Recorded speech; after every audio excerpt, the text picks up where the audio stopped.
And I am the owner of Village Tackle, and I'm gonna go check on a vending machine real quick.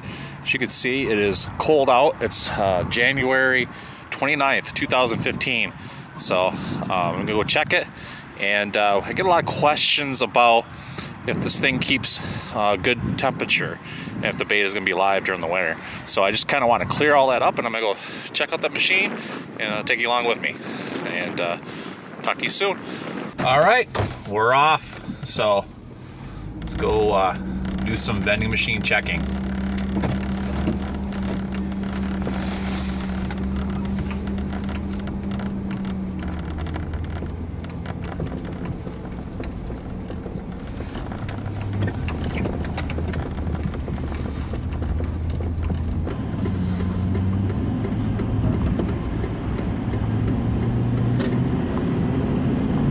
Right now I'm on 115, and we're just gonna head northwest to Ellen's Corners, and hopefully turn the heater on here a little bit and get warmed up. But yeah, we're gonna head there.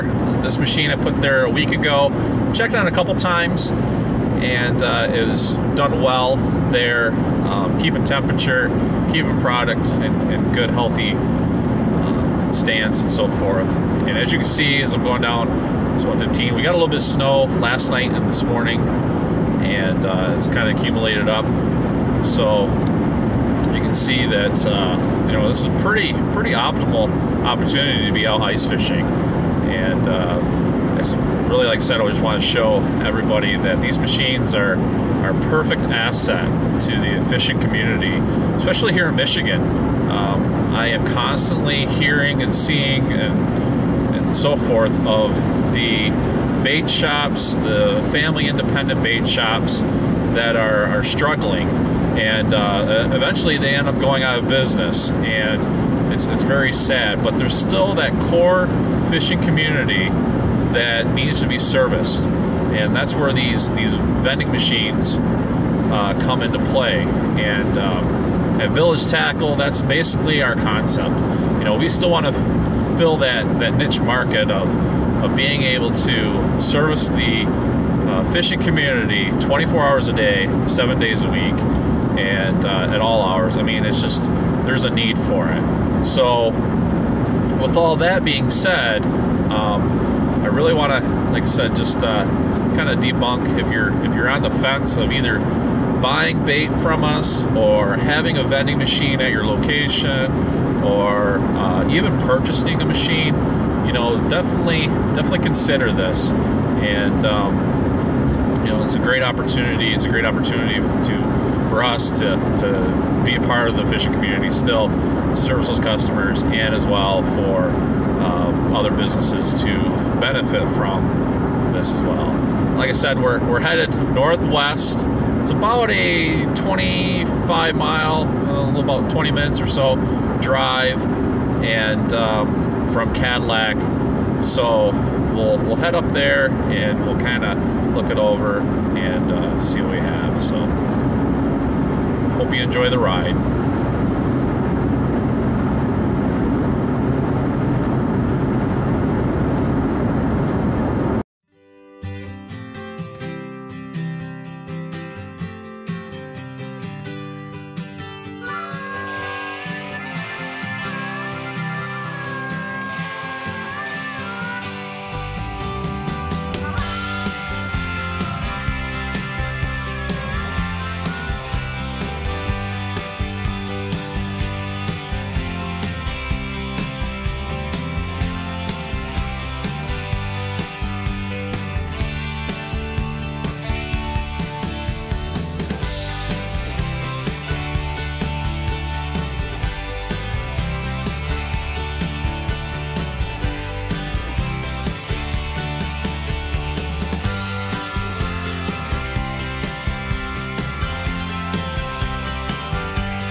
So one of the things that I look for when I'm trying to scout out a location is basically how much traffic is going through there. And I always really look at the main arteries of the road. I'll pull up a Google map and kind of get a feel for what areas they are. And a lot of times I'll just go out for a drive and just kind of look and see what location may be the best based on the mapping that I have. And the best part about Google Maps is, now they're not 100% accurate, but you can do a street view and get a feel for what would be in that city or in that location where there might be a main road and so forth. I mean, they will actually show you in the street view in Google Maps what kind of stores and convenience stores and so forth would be there. So that's one of the strategies that I have when I'm scouting out for a new location. And then, like I said, I will take a drive and go there physically and actually look it over. And I'll spend about maybe half hour, 45 minutes going to that location and just kind of looking around, timing how many customers may have come in and so forth. Now, I will do that when I feel that there should be a peak business time or business day.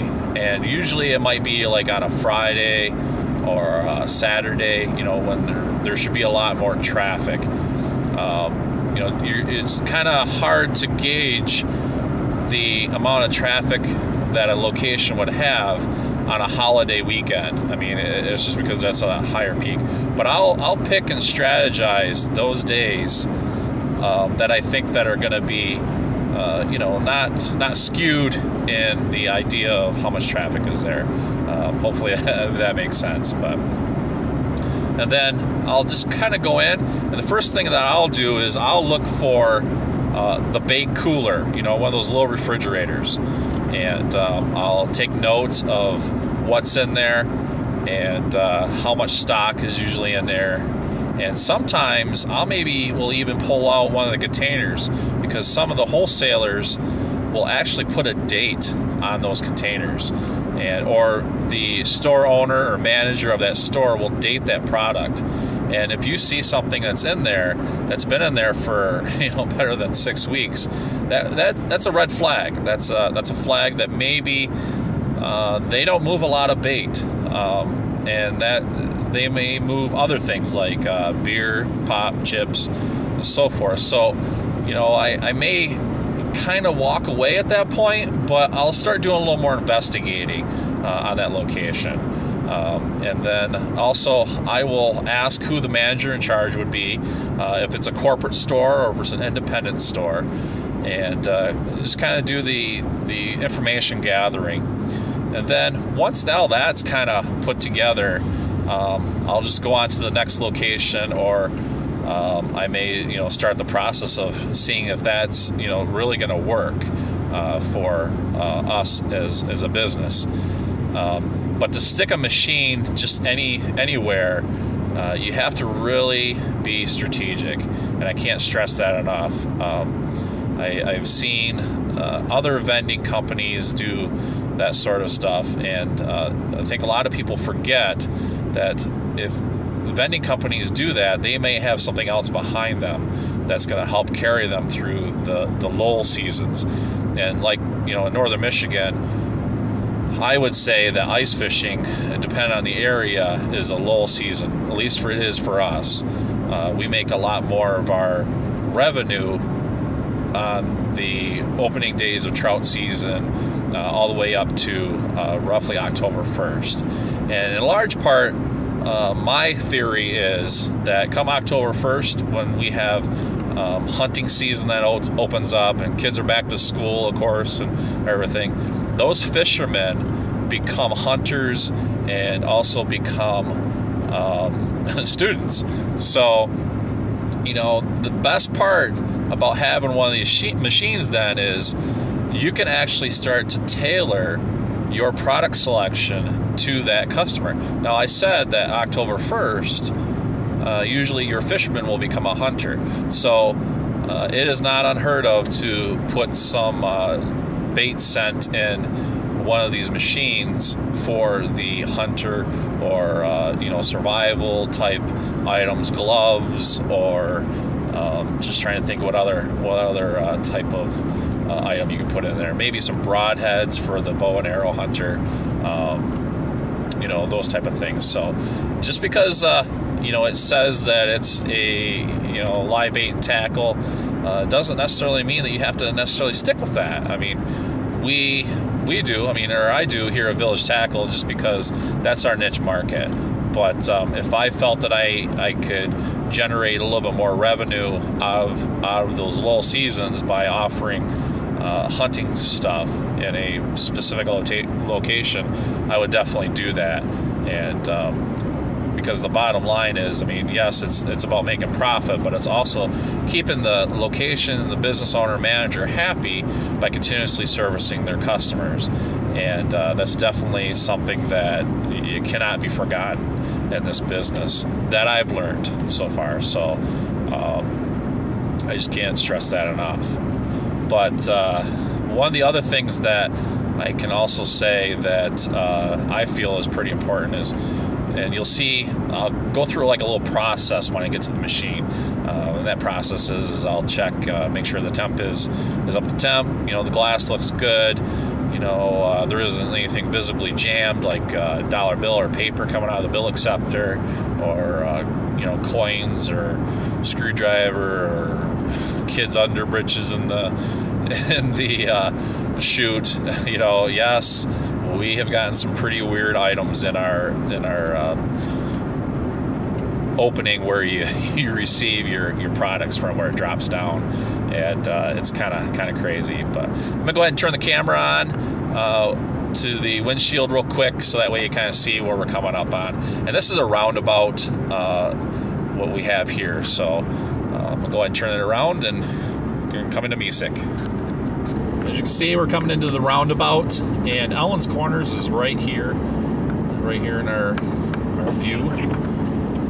Turn the wipers off, and you can see that it's one of the main arteries going to Frankfort, which is on Lake Michigan, and Traverse City, which is Grand Traverse Bay. You got M37 south and north, and I'm just going to go through the roundabout. You can kind of see over here the store location, Ellen's Corners. So, and you can see probably the machine right there. Go ahead and put the camera over this way.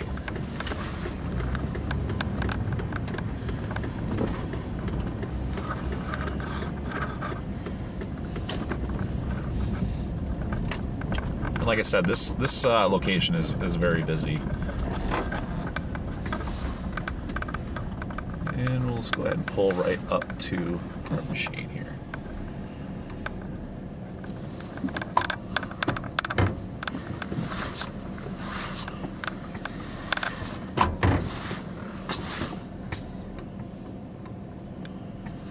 Okay, and just gonna go ahead and shut the truck off.